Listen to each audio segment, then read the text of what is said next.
Salam alaikum az-Zulflaoun, bonsoir. La rencontre récurrente de M. Tebboune et les Wali est devenue une love story.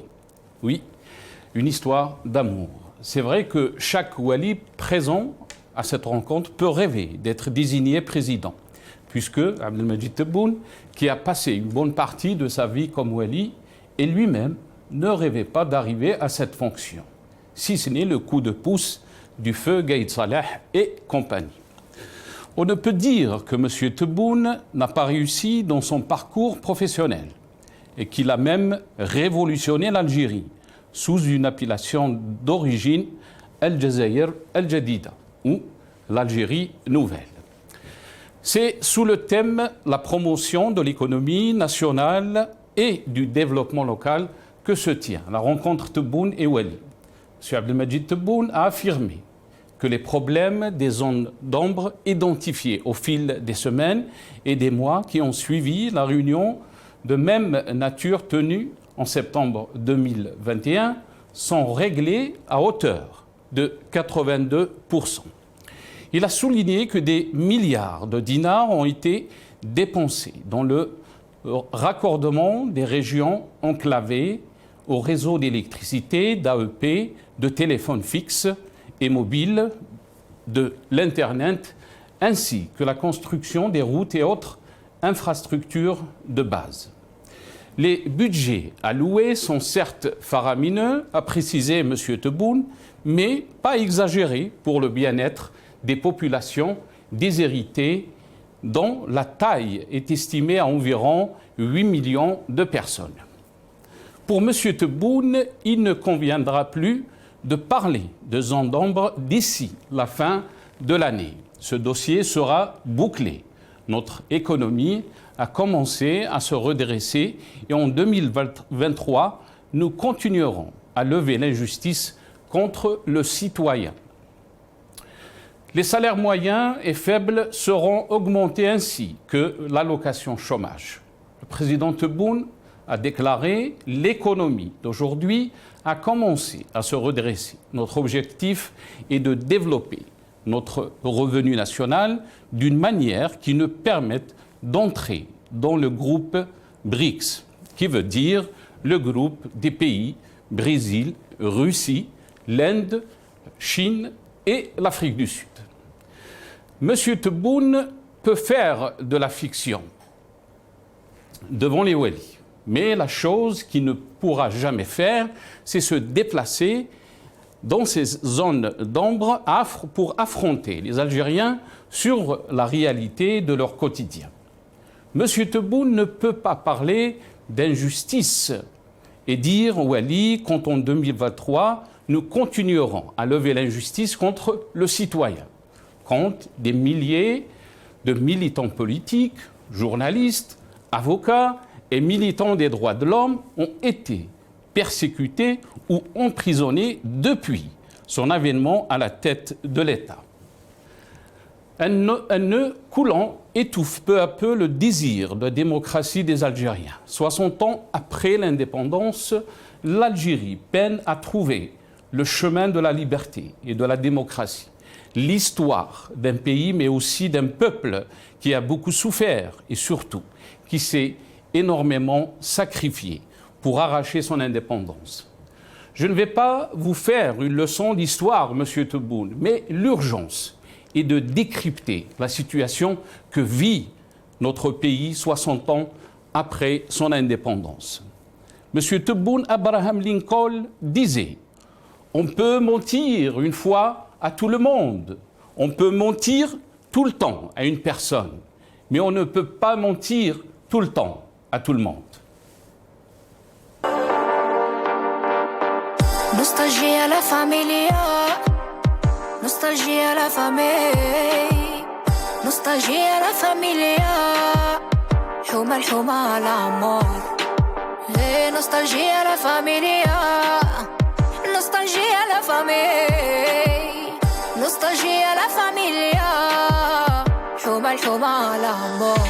طوال الزمان ولا قصر خليلي الحومة وخذ القصر اللي بينا صحيح ما يتكسر بيناتنا حكايات بعيد على عيني قلبي نضر عمري ما نويت عليك نهجر خليك مورايا ريحة الصغر قاع الذكريات شفتك زادت لي في العمر راح مني الوحش وراح الدور قلبي عليك عمره ما يصبر فاتو سنوات في دار جدي حلالي نسهر نسيم الصيف وضوء القمر قصايصنا طويلة تجيب الفجر راحت وتنسات كبرنا وتفرقنا وما زال الدنيا تغرب فينا تغلقت الدار الكبيرة والبراني شور علينا ضاعت النية وضاع الخير ضاعت ليام الزينة كي كانوا يتلموا الجيران كانت هذيك الجنة الباب جارك لا غبر رزقو عندك كمانة كانت الحرمة كان لا من حد ما يقدر يدنا وردة الغرام اللي سقيناها بدموع عينينا كلتها السوسة وخليناها دبالت بين يدينا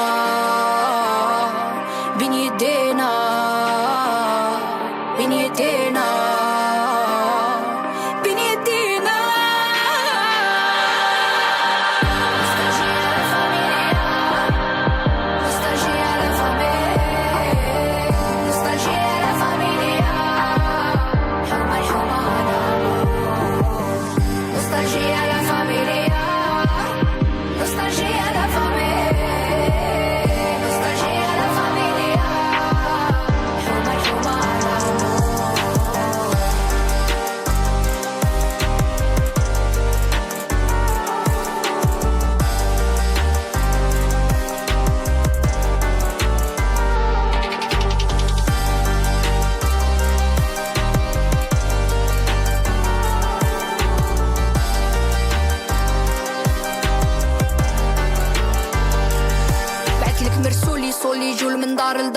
يدور يجيب لي بشارة ويقول عليك يسقسيو يجيب لي اخبار ولاد الحومة مقسطين ولا قلوب مهمومة جماعة مازالت ملمومة ينافيقيو محزة والي نهار توالي يخطب زينة بنت الغالي يديرها في عينو شنو على لي دار يبنيو ولاد خوالي وراسي عالي تمن بوشر تمن شالي نفني عمري نفني مالي لا فامي ولا فامي ولا فامي لا فامي ولا فامي La famille ou la famille La famille ou la famille Nostalgie à la familia Nostalgie à la famille Nostalgie à la familia Huma huma l'amour Nostalgie à la familia Nostalgie à la famille Nostalgie à la familia Rencontre Tebboune Wali entre récit et réalité, c'est le titre de notre émission pour ce soir. Et pour en parler, j'aurai le plaisir d'accueillir dans cette émission Dr Smaïl Almas, économiste, analyste politique. Il sera avec nous depuis Alger, via Skype. Aussi, on aura professeur Nordine Aoussat, écrivain et conférencier depuis Paris. On va revenir sur cette information, sur ce qui s'est passé à la place de la République aujourd'hui. Mais aussi on aura M. Amin Mennadi, activiste politique, il sera avec nous depuis le Canada. Je pense que professeur Nordine Aoussat est avec nous depuis Paris via Skype. Professeur Nordine Aoussat, marhaba bik, bonsoir, merci d'avoir accepté l'invitation. Merci à Sénassar, salam alaikum à tous les téléspectateurs et toutes les téléspectatrices de Mararibia, ainsi que les invités de l'émission d'aujourd'hui. Barakallahu fik, alaykoum salam. Merci Nordine Aoussat. On va revenir donc sur cette affaire de la place de la République. Qu'est-ce qui s'est passé? Il y avait des Algériens, bien sûr, comme d'habitude, la diaspora, qui est sortie pour un sit-in ou une manifestation qui se passe régulièrement le dimanche. Mais aujourd'hui, il y a eu donc l'intervention de la police française. On va regarder ces images, Nordine Aoussat, et on va essayer de comprendre un peu après ce qui s'est passé. Wow! Wow! Wow! Wow! Allez, stop, c'est bon maintenant, ça suffit. Allez, c'est bon. Ça mène à rien là. Allez, allez, ok, c'est bon. Allez-y, par là, monsieur. Non, j'ai mon stand monsieur, là-bas. Ça mène à rien. Je viens de me faire opérer, c'est honteux. Restez là. Ouais, bah vous nous touchez pas. Vous nous touchez pas, vous nous touchez. Je viens de me faire opérer. Monsieur, je viens de me faire opérer. Vous êtes informés, hein. Surtout vous êtes informés vous aussi. Vous êtes informés. Vous n'avez pas le droit de faire ça. Nordine Aoussat, on vient juste de visionner ces images Vous étiez là, je précise, à la place de la République. Qu'est-ce qui s'est passé exactement? Pourquoi la police française est intervenue?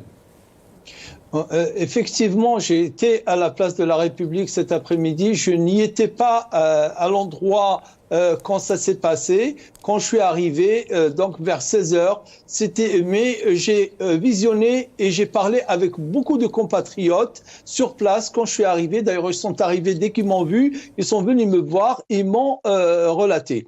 Premièrement, regardez cette image, c'est la place de la République. Donc, vous voyez, attendez, est-ce que vous voyez ce qui est au milieu, ce module-là? En fait, ce que vous avez vu au centre de la place de la République, on appelle ça un module. C'est une genre d'estrade qui est faite pour les jeunes qui jouent du skateboard. C'est plusieurs côtés inclinés, plats, etc.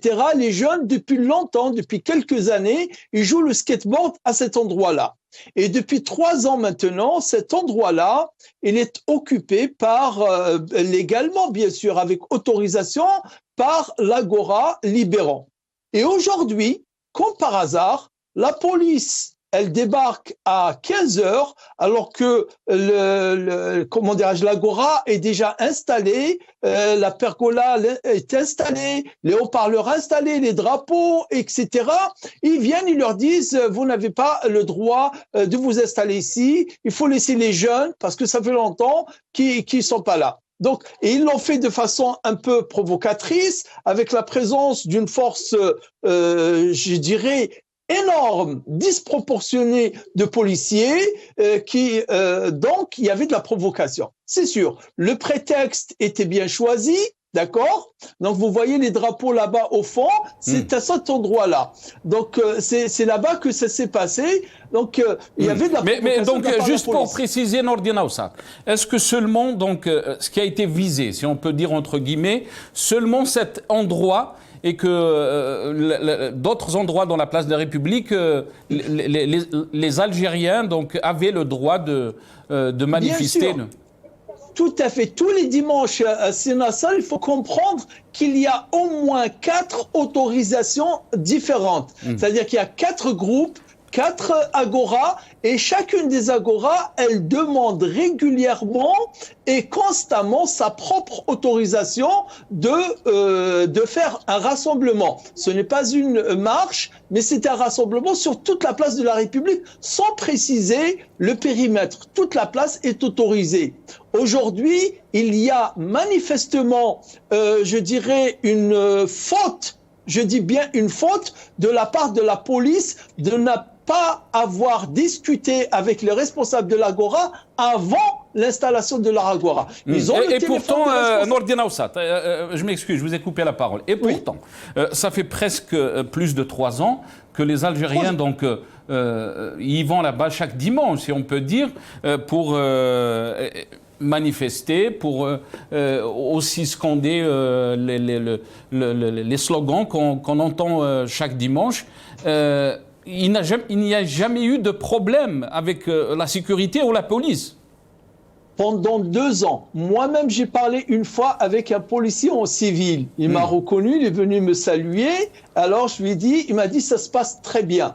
Ça se passe très bien, c'est ce qu'il m'a dit. Parce que c'est pacifique, il n'y a jamais eu aucune violence. D'ailleurs, eux-mêmes, ils le reconnaissent qu'il n'y a jamais eu de manifestation. On connaît bien, nous sommes depuis très très longtemps en France, nous connaissons comment ça se passe. Les Algériens ont donné l'exemple. Vous avez vu là le module, là c'est cet endroit-là. Donc ça s'est toujours bien passé. Sauf que, il faut préciser, ça fait quelques mois quand même qu'il y a des policiers qui viennent avec un appareil pour mesurer les décibels, c'est-à-dire le volume, et ils leur disent il faut baisser le volume des haut-parleurs. Un jour, ils viennent, ils regardent les banderoles, ils leur disent s'il y a des banderoles qui sont très politiques et qui visent certaines institutions, vous n'avez pas le droit de les accrocher, etc. À chaque fois, ils cherchent un prétexte. je pense, je suis même convaincu, c'est ce qui a fait que nos camarades, nos compatriotes responsables de l'Agora, ils n'ont pas cédé dès qu'ils leur ont intimé l'ordre de quitter le lieu en interprétant cela comme une intrusion, comme une remise en cause de ce droit qu'ils ont légalement tous les dimanches d'installer leur Agora. Donc il y a manifestement... Oui. Pour rappeler à Senordine, pour être juste aussi, moi-même je me suis déplacé souvent, quelquefois sur la place de la République et j'ai vu aussi des jeunes, le dimanche surtout, avec des skateboards, peut-être que ceux-là, un peu, si on peut dire, provoquer un peu la police à intervenir ou à pousser la police à intervenir. Est-ce que vous pensez que c'était prémédité ou juste un malentendu? Très rapidement. Et je pense qu'il y a eu un malentendu, c'est sûr, mais ce malentendu-là, il fallait se prévenir à l'avance. Ils ont le téléphone des responsables et leur dire, écoutez, nous avons les jeunes du quartier qui réclament leur espace de jeu et vous avez profité pendant des années de ce lieu-là. Aujourd'hui, il faudra le partager. C'était possible, d'autant plus qu'il y a pas beaucoup de monde, très nombreux qui viennent sur la place de la République. Donc, brutaliser une de nos compatriotes, brutaliser quelques-uns de nos compatriotes, ça c'est inadmissible. Quoi qu'on dise, Senordine, ça reste un pays de droit, un pays qui... Absolument, absolument. Ça, personne ne le remet en cause. Les autorisations, elles sont données tous les dimanches à tous ceux et toutes celles qui les demandent. Et je ne pense pas que ça va être remis en cause. Merci beaucoup, Senordine. Barakallahu fik pour ces précisions. Donc, juste pour comprendre ce qui s'est passé à la place de la République aujourd'hui. Merci beaucoup. On va entamer notre sujet, bien sûr. Ça a été, bien sûr, une information qu'il fallait traiter. On venait juste de recevoir ces images. J'ai le grand plaisir d'accueillir le Dr Ismail Lalmas, économiste, analyste politique, qui est avec nous depuis Alger via Skype. Ismail, marhaba bik, et c'est tout un plaisir de vous recevoir dans cette émission. Bonsoir, Azdoul Filaoun. Azdoul Filak, barakallahu fik. On aura aussi le plaisir d'accueillir Amin Mennadi, qui est aussi activiste et aussi économiste. Il sera avec nous depuis le Canada. Ismail, sur cette rencontre de Abdelmadjid Tebboune et les Wali, c'est des rencontres donc, qui sont récurrentes chaque année. On parle un peu d'un bilan. On a entendu beaucoup de récits, mais beaucoup de questions aussi sur ce qui a été dit dans cette rencontre, Ismail. On va juste vous faire passer, soundbite tout si c'est possible, cette vidéo. Donc là où il a dit, Abdelmadjid Tebboune, que l'Algérie est en train de tout faire pour faire partie du groupe, ce qu'on appelle le BRICS. Donc la Russie, la Chine, le Brésil, aussi l'Afrique du Sud. On écoute ce qu'il a dit Abdelmadjid Tebboune. وحنا ان شاء الله انا ماشيين نحو القوه الاقتصاديه.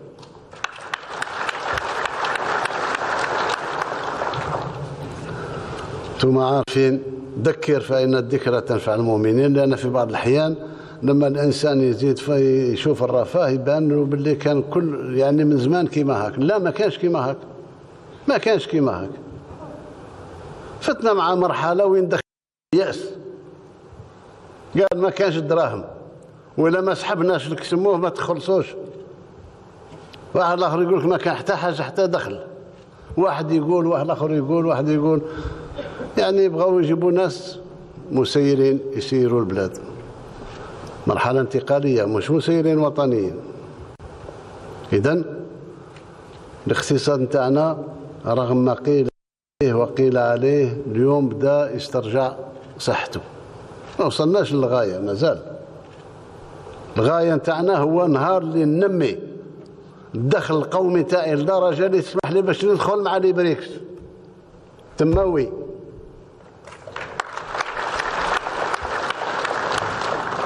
رانا نحضروا لها. C'est Ismaïl, Yannick, quand on entend Abdelmadjid Tebboune parler de l'état de notre économie et que bien sûr qu'il se porte bien d'après lui, alors que tous les experts parlent d'une économie qui est très fragile, surtout avec le contexte mondial. Qu'est-ce que vous en pensez, vous, en tant qu'expert, Ismaïl Almas, quand vous écoutez ce genre de déclaration?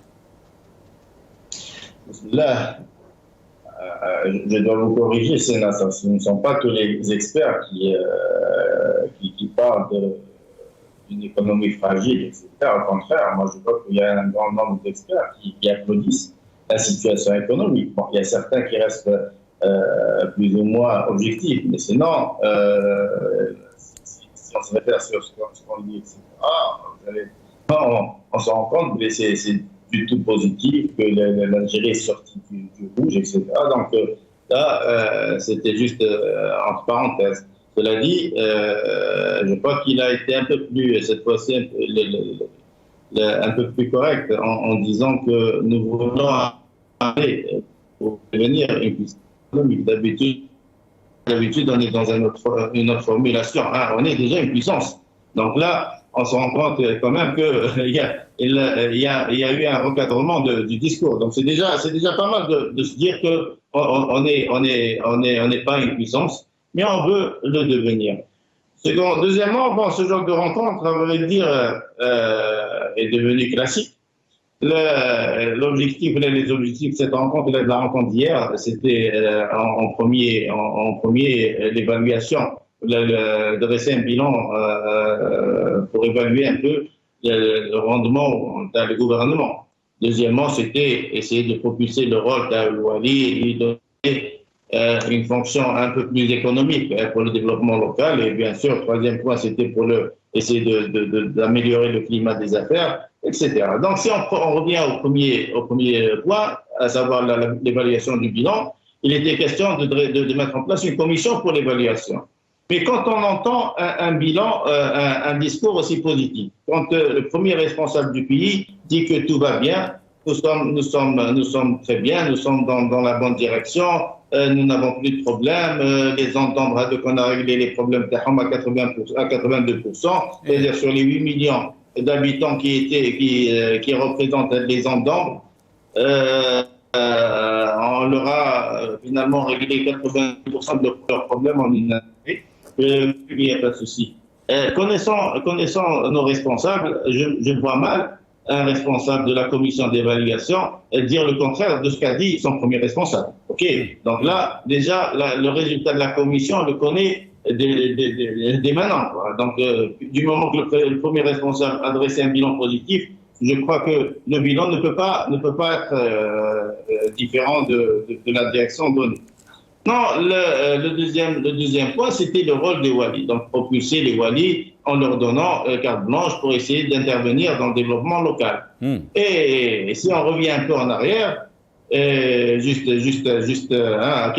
quelques centimètres en arrière, hein, M. Baïd, on se rend compte, si on essaie d'établir les statistiques ou d'avoir les statistiques, le nombre de Walis emprisonnés ou là poursuivis en justice ou là qui ont un nom ou là impliqués dans des affaires de corruption, vous allez trouver quand même le nombre très important impliqué dans les affaires de corruption.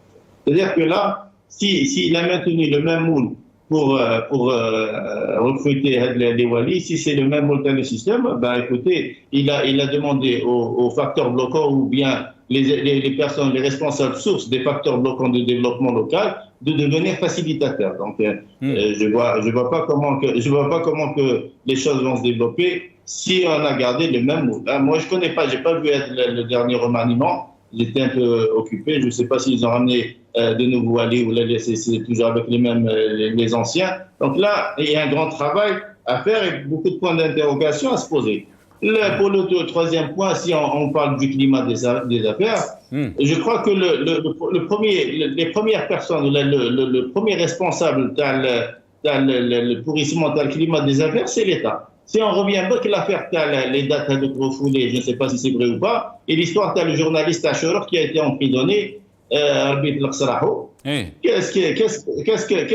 est la conclusion de l'affaire? Si les responsables se sont tus, ou là, si les responsables avaient communiqué autrement et donné la vraie version de l'opération à les dates. Il n'y aurait pas eu toute cette polémique et on n'aurait pas noirci. Dans le contexte, je vous ai coupé la parole. Mais c'est juste dans le contexte que vous êtes en train de vous exprimer par rapport à la responsabilité de l'État pour faciliter, donc créer d'abord un environnement d'investissement, mais aussi législatif pour essayer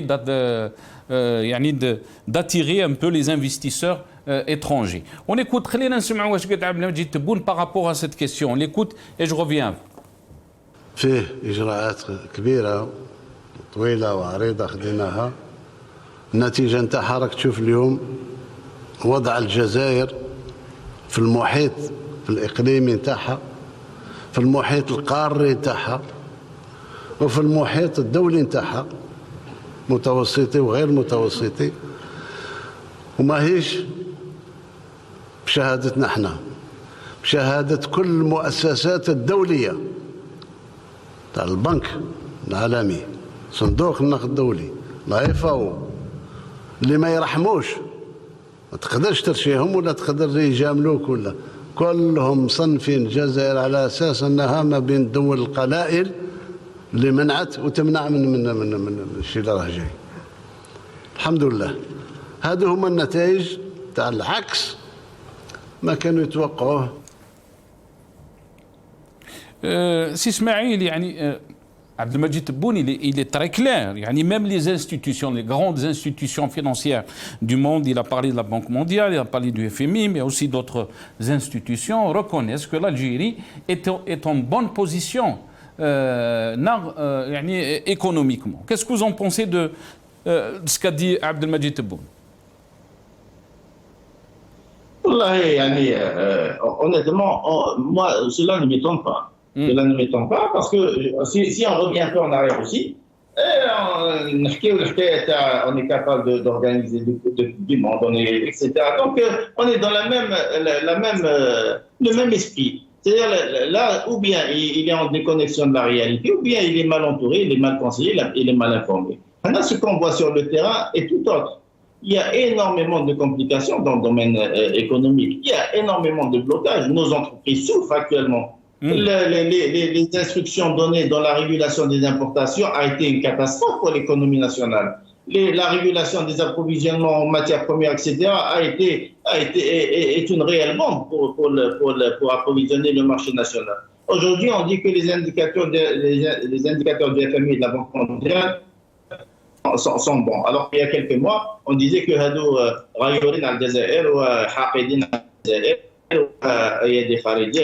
Non, ce qu'on voit, c'est que si financièrement le pays se porte bien, c'est grâce à l'augmentation des prix de pétrole et bien sûr grâce au dollar qui se porte plus ou moins bien ces derniers temps.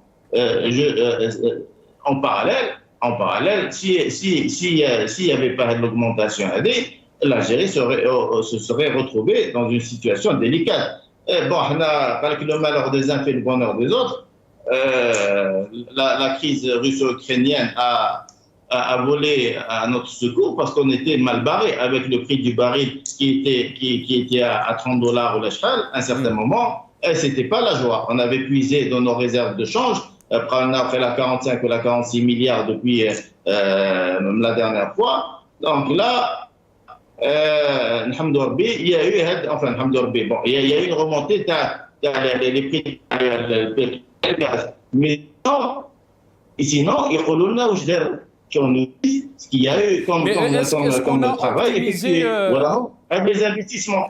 سي اسماعيل, est-ce qu'on a optimisé? انت راك تهضر على bien sûr la conjoncture internationale qui est donc cette guerre de Russie-Ukraine qui a fait augmenter bien sûr les prix des hydrocarbures, dans le gaz aussi. Mais est-ce qu'on a optimisé en Algérie? Est-ce que le citoyen a senti qu'il y a un changement par rapport à sa vie quotidienne? Quand on voit, on a parlé, on a fait la chaîne de la rentrée scolaire. Et on est arrivé, jamais jamais on a vu ça, des parents qui achètent donc, les affaires scolaires. Yani, ils les achètent avec facilité de paiement. C'est que le citoyen, il est dans à crédit. Absolument. Sauf c'est ça. Quand j'ai dit en déconnexion, c'est vrai que quand on est pauvre, etc., en général, quand on est responsable, le premier responsable, on se retrouve dans une tour d'ivoire. Autour de nous, il y a plusieurs cercles. Et en général, quand on est responsable, on aime bien recevoir les bonnes informations. Et les conseillers ou les gens proches hésitent ou ont peur de lui transmettre la réalité des choses. Sans aucune animosité, ou je suis très sincère, complètement rare. Est-ce que le problème Sismaïn les rapports qu'il reçoit, c'est des rapports qui entre guillemets déforment la réalité, où là il est déconnecté, où là il est en train de vous l'avez même dit, on est toujours dans cette logique de dire alhamdoulilah البلاد راهي بخير, alors qu'on est en train de marcher droit vers le mur. C'est toujours le même discours. À vrai dire, parfois, quand on est manager, on a bien envie de véhiculer un discours positif pour essayer de booster un peu les choses et pour essayer de faire bouger ou de faire réagir un peu les facteurs influençant le développement d'un secteur ou l'économie en général. Mais ce qu'il y a là, ce n'est pas le cas. Là, on parle, quand on entend les discours, ou là, le JT, ou là, on a l'impression de parler de la Suède, mais c'est de l'Algérie. C'est autre chose, c'est différent, la réalité est tout autre. S'il pouvait avoir ou disposer des véritables statistiques, tu as le taux de mortalité, tu as les entrées depuis 2 ans, il va se rendre compte que c'est des milliers et des milliers de postes perdus. Et là, ce sont des familles qui ont été touchées par les différentes situations posées par la mauvaise gestion, par le Covid, par les pénuries, par la crise internationale, etc. Donc là, la réalité, c'est que les gens souffrent. Actuellement, les gens souffrent, les citoyens souffrent, ce qui fait que tout ce que les responsables en sont en train de dire à travers les écrits, à travers les réactions, etc., on a des doutes. C'est vrai que la balance commerciale est positive, et grâce à la montée du pétrole, et grâce à la réduction des importations. Mais regardez la régulation des importations et les dernières décisions qu'ont causé comme dégâts collatéraux. Il y a eu des dégâts collatéraux graves, il y a eu des centaines de milliers de postes perdus, il y a eu une mauvaise régulation qui a conduit à un mauvais approvisionnement dans les entreprises. Il y a des entreprises productrices qui sont dans la production, qui ont du mal à avoir des matières premières, à importer des matières premières ou des matières semi-finies. Donc ça a causé un problème de dérégularisation terrible du marché. Donc au lieu de parler de marché de la rahma, au lieu d'aller réguler les circuits de distribution, au lieu d'essayer d'organiser le marché, l'Algérien a envie d'aller faire ses courses dans la dignité, en toute dignité. Le jeune Algérien n'a pas besoin d'allocation chômage, le jeune Algérien a envie d'un poste de travail. Le pauvre n'a pas besoin de subventions pour le maintenir pauvre. Le pauvre n'a pas besoin de subventions pour le garder pauvre. Le pauvre a besoin de solutions pour le sortir du cercle de la pauvreté. On veut tout cela. C'est pas on veut des solutions. Donc il faut écouter. Je suis avec les proches. Les experts, les CEPRO, les cadres, les CEPRO, les gens, les CEPRO, il y en a beaucoup. Mais il y en avait aussi avant, l'ancien système, enfin l'ancien pouvoir. Il y avait les gens qui applaudissaient toutes les décisions et les contraires, etc. Mais la réalité, mais ils aiment la vérité. Le code des investissements. Vous pensez qu'en Algérie, on a le problème c'est les lois et la réglementation. Très bien. Et c'est pas ça le problème. Madame هضرتي اسماعيل على l'allocation chômage. On va معليش قلقتك اليوم شويه. اسماعيل, on va écouter juste واش قال عبد المجيد تبون sur cette allocation de chômage aussi, mais aussi sur la valeur du dinar. On écoute عبد المجيد تبون. في 2023 نزيد نواصل في رفع الغبن على الموظفين، بالاخص المرتبات المتوسطه والبسيطة، نزيد نرفع من الأجور، نزيد نراجع منح تاع التقاعد، ونزيد نرفع في علاوة البطالة إن شاء الله، وهذه ابتداء من جانفي. كما أطلب من الحكومة باش تنكب من اليوم على المشكل، ابتداء من جانفي فيفري 2023 نراجع المرتبات نتاع المعلمين ونتاع الشبه الطبيين. Donc, les déclarations d'Abdelmajid Tebboune, l'augmentation des salaires et aussi cette allocation chômage. On a avec nous Amin Mennadi, jeune activiste, mais aussi qui est installé au Canada, diplômé. Amin Mennadi. Abdelmajid Tebboune a parlé beaucoup de start-up, il a parlé aussi des jeunes. Il a dit, alhamdoulilah, l'Algérie maintenant, il y a plus de 4000, presque 5000 start-up où les jeunes Algériens sont tentés à rester beaucoup plus en Algérie qu'à quitter l'Algérie. Amin Mennadi, vous êtes jeune activiste aussi politique.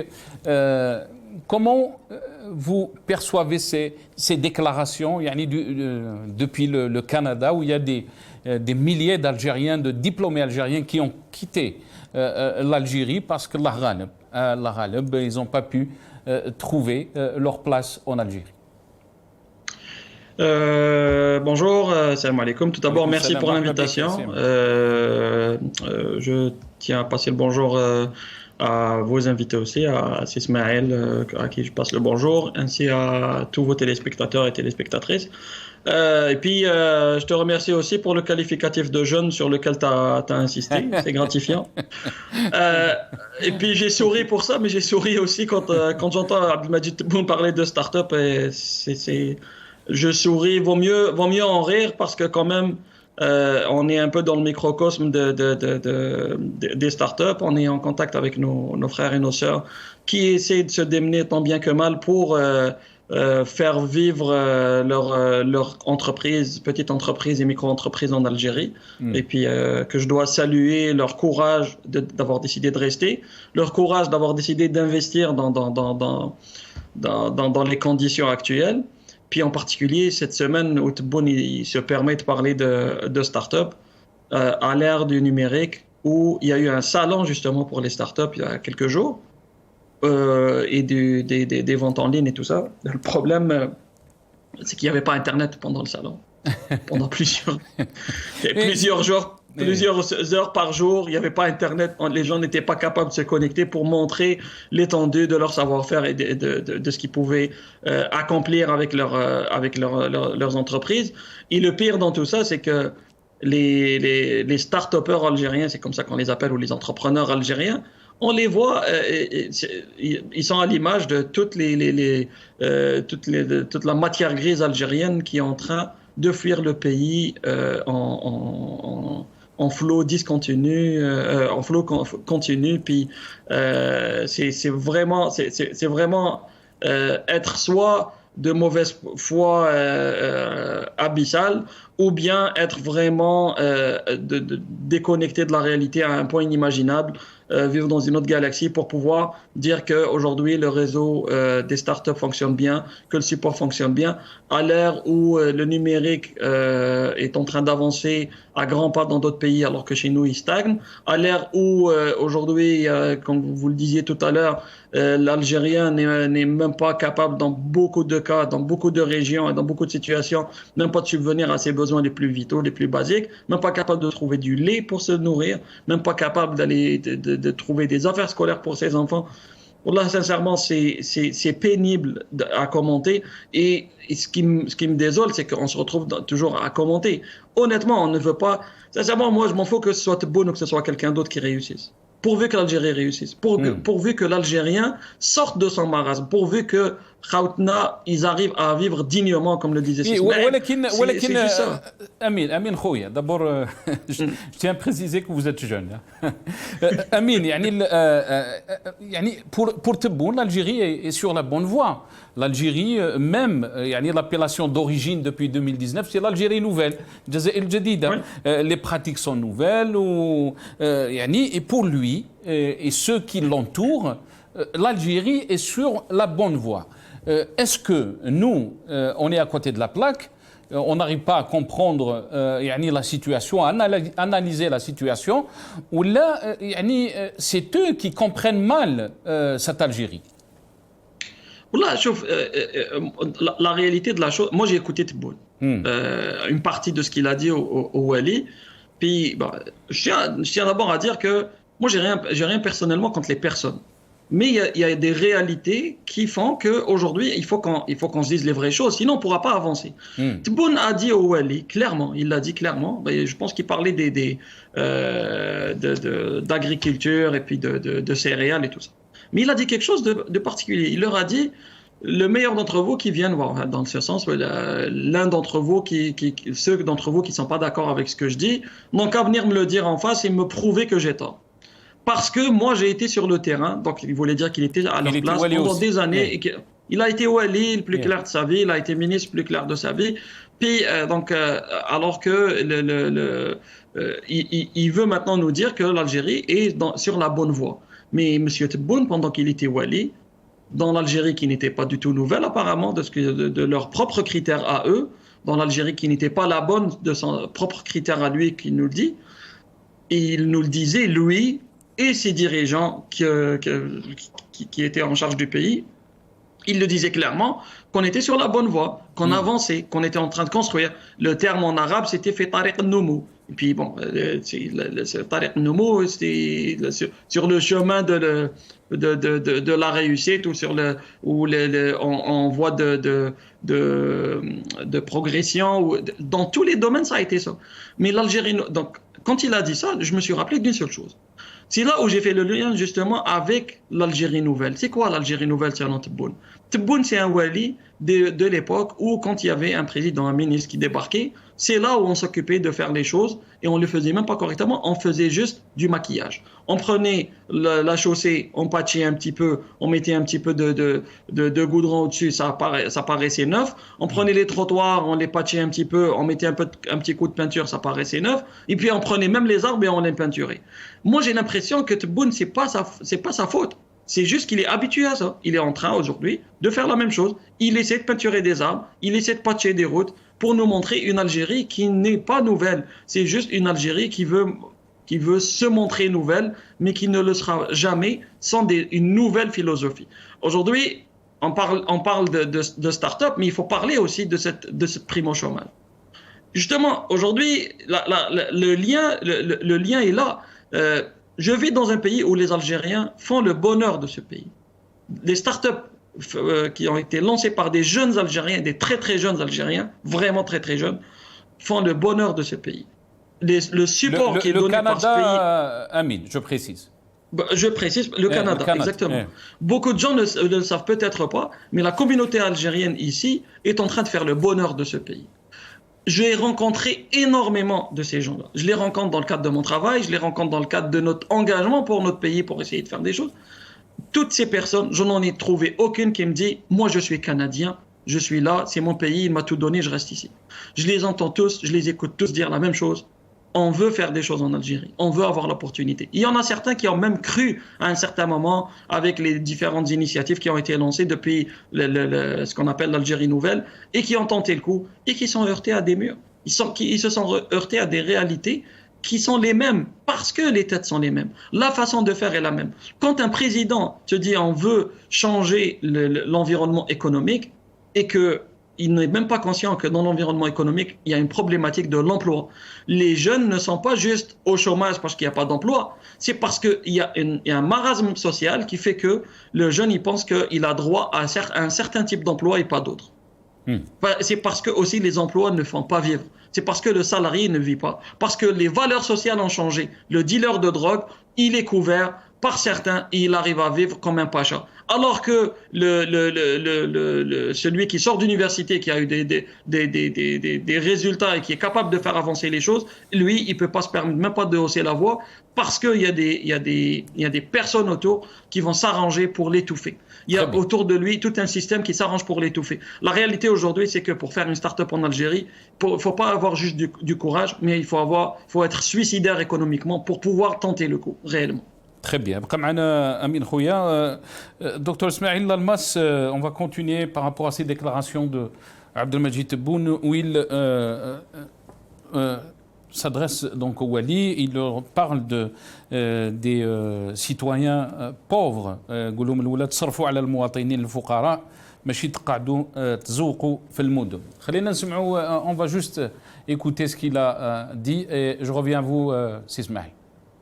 أتمنى أن ما تبقى وهو 18% بالتقريب على حسب الإحصائيات اللي عندي 82% من المشاكل اللي كانت مطروحة آنذاك في مناطق الظل وتحلت بملايير الدينارات وما هيش خسارة في المواطن ما هيش خسارة ما نصرف على المواطن لأن مثل ما قلت هو الأساس نتاع هذه الجمهورية هذه. Citoyen, c'est l'alpha et l'oméga de ce pays. من غيره ما كانش. اليوم الشيء اللي درناه في الجزائر هذا اللي راح حامي الجزائر من المصايب تاعها. احموا انفسكم بالفقراء نتاعكم. وهذو كانوا معزولين. باقي نزوق في المدن ونزوق في كذا وما يقارب 8 ملايين جزائري عايشين تقريبا متأخرين على 20 سنة على باقي الركب. ما هيش أمور عاطفية. احنا دولة تاع مساواة ودولة شعبية قبل كل شيء. وهذا هو عنوان جمهوريتنا، جمهورية شعبية ديمقراطية. والديمقراطية تقتضي أنك تتكفل بالناس كل. إذن نتمنى إن شاء الله باش خلال من نهاية السنة وبداية السنة المقبلة ما نزيش نتكلم على مناطق الظل أبدا. أتمنى. Ismail, le citoyen, c'est l'alpha et l'oméga de ce pays. Ce qui a sauvé l'Algérie, c'est cette politique donc d'investissement dans les zones d'ombre. والحمدلله. يعني سمعت واش قال عبد المجيد تبون وانت يعني ضحكتني كي قلت لي باللي الكلام كي نسمعوه تحس راك يعني راك في لا سويد. Eh oui, malheureusement. شوف avant tout نسلم على سي امين. ماشي لو جون لو ساج. هكذا باش نخرجوا من les calculs هذو. والله moi je vais vous étonner. S'il y avait un autre président à la place, il aurait dit pratiquement la même chose. C'est comme ça, quand on est président, on a envie de véhiculer que du positif. On a envie de vendre les mirages, etc., et les rêves, mais ça ne peut pas durer. Ça ne peut pas durer, sachant que derrière tous ces discours, derrière toutes ces décisions, etc., il y a une réalité amère dans notre pays. On parle des zones d'ombre. Il y a des images et dans quelques jours, Inch'Allah, il va y avoir un et tout. Aussi. Parce que rien n'a été fait encore. Donc, sauf le problème, c'est qu'il y a des choses qu'on ne peut pas cacher. Il y a des choses qu'on ne peut pas cacher. Mais malheureusement, comment on peut tenir des discours pareils. On a vécu comme ça de tout temps, mais c'est pas nouveau. C'est pour ça que moi je me suis jamais fait une fixation sur site bon ou là un autre nom. Parce que c'est comme ça, on est habitué à cela. Moi j'aurais été peut-être un peu étonné si j'avais entendu un autre discours. Finalement ما خدمتوش, finalement ما كان والو, finalement ما نتقدر 10 milliards de dinars راحوا وما راهم مازالوا في الظل. Que les 8 millions d'Algériens recensés, mais comment ils les ont recensés,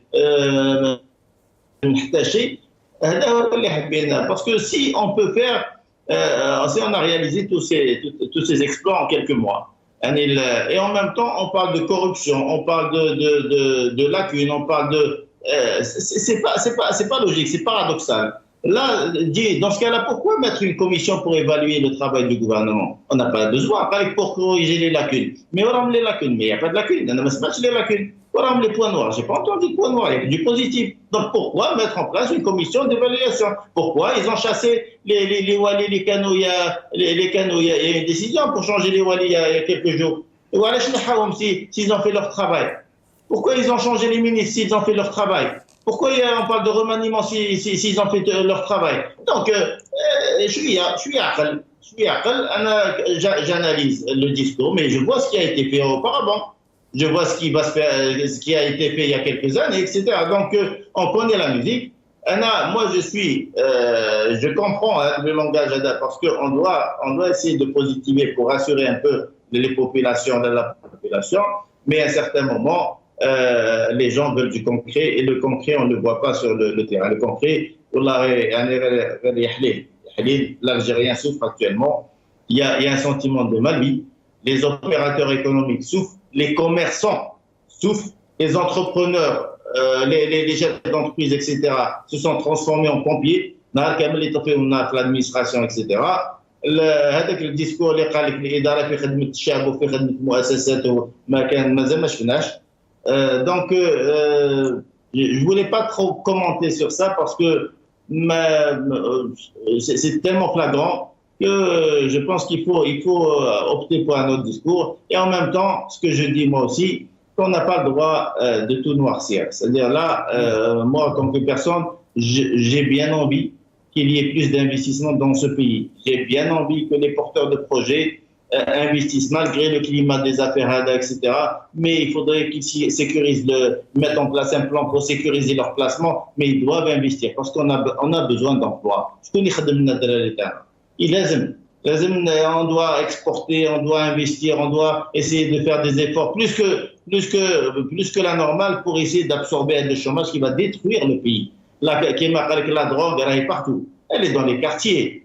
Elle est devant les enfants à l'ICEM. Les CEM, c'est des gosses de 11 ans, 12 ans, 13 ans, etc. C'est l'impunité. Les vols, etc. C'est une réalité. Donc, il faut penser à réguler tout cela. Le chantier, il y a des chantiers, il n'y a pas un seul chantier, il y a plein de chantiers. Mais le traitement des chantiers, on ne peut pas les traiter mais si on n'opte pas pour un langage de sincérité et de sérénité. Un langage de sincérité, Smaïl Almas, parce qu'il ne me reste pas beaucoup. Ou là, un vrai changement politique, très rapidement. Effectivement, là, je pense que pour sortir de ces histoires-là, pour réguler les chantiers, pour encourager l'investissement, pour améliorer le climat des affaires, pour aller pour attirer les investisseurs étrangers, pour développer l'exportation, pour développer tout cela, il faut penser à mettre un plan, penser à avoir une vision. Mais la vision, le plan, le programme, les milliards, etc. ne pourront servir à rien du tout s'il n'y a pas le facteur confiance. Et le facteur confiance, je l'ai souvent dit, c'est l'affaire du politique. Donc là, il faut revenir à la réalité et voir qu'il y a une ébullition sur le front social et bien sûr au niveau politique aussi. Si on ne revient pas à la raison et on ne fait pas adhérer la population et pour l'intégrer dans le projet de développement de ce pays, le pays ne pourra jamais se développer sans les Algériens. Barakallahu fik Ismaïl. On va laisser le mot de la fin Amine, le sage, je ne vais pas dire le jeune, le sage. Amine, le mot de la fin Amine Khouya. راك سمعت Ismaïl واش قال mais je vous promets de vous donner encore plus de temps. Une question de vous donner encore dans une autre émission plus de temps pour vous exprimer. Je vous laisse le mot de la fin, Amine. Là, le mot de la fin, malheureusement, c'est justement le mot de la fin quand il ne revient pas au peuple. Il va revenir à des personnes qui ne savent pas c'est quoi un peuple. c'est quoi ses besoins, c'est quoi un pays comme l'Algérie, quelles sont les capacités de ce pays. Aujourd'hui, malheureusement, on est toujours dans la politique de bricolage. On décide au dernier moment de plus importer des semences qu'on n'a même pas préparé le pays à les produire. On décide au dernier moment d'enseigner une langue qu'on n'a même pas encore les ressources pour pouvoir l'enseigner. On décide au dernier moment d'une politique budgétaire sans avoir une vue d'ensemble, juste pour faire du populisme. On décide encore d'augmenter une prime au chômage pour des jeunes qui sont déjà perdus. On leur apprend encore plus à être perdus un peu plus et à être encore plus dépendants. Ce régime est en train de créer encore plus de tubes digestifs, une clientèle encore plus dépendante de lui, avec le risque d'explosion sociale à tout moment. C'est ça le mot de la fin. Barakallahu fik خويا Amin, يعطيك الصحة. Amin Menadi, activiste politique qui était avec nous depuis le Canada. Aussi, je remercie beaucoup Dr Smaïl Almas, économiste, analyste politique qui était avec nous depuis Alger via Skype. Et merci aussi à Nordina Oussat, écrivain et conférencier, qui était avec nous depuis Paris. Merci chers téléspectateurs d'avoir suivi cette émission. يعطيكم الصحة ونبقاو على خير.